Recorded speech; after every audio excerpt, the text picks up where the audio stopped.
Bears fans, have you heard the latest? It seems that Chicago's offensive line might face an unexpected challenge this preseason. But before we dive into the details, if you're one of those who lives and breathes Bears, make sure to hit that like button and subscribe to the channel so you don't miss any updates.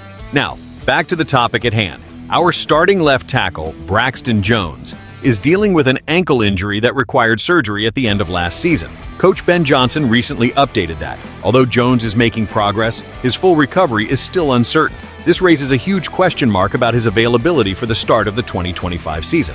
For those who don't remember, Jones suffered this injury in the final moments of the 2024 season, which kept him out of the last 2 games.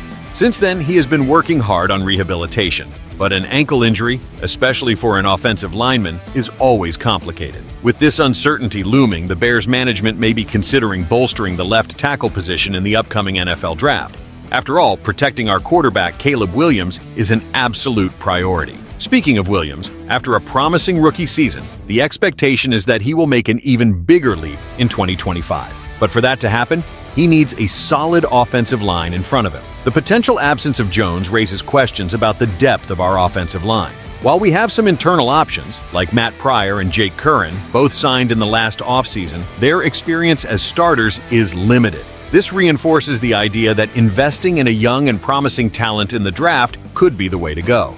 And speaking of the draft, rumors are already circulating about potential targets for the Bears. Names like Will Campbell from LSU have been mentioned in recent simulations. Campbell is seen as a generational talent at the left tackle position and could be a key piece for the franchise's future. However, securing a player of that caliber won't be an easy task. The chances of Campbell being available at the 10th overall pick, where the Bears are positioned in the draft, are slim.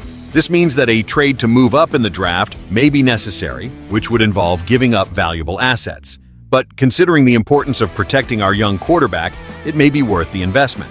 In the meantime, Jones's recovery continues to be closely monitored.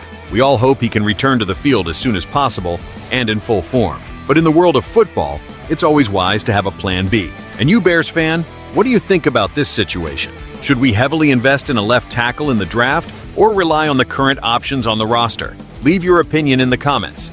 And if you enjoyed this analysis and want more Bears news, be sure to like and subscribe. Here, the voice of the fans matters.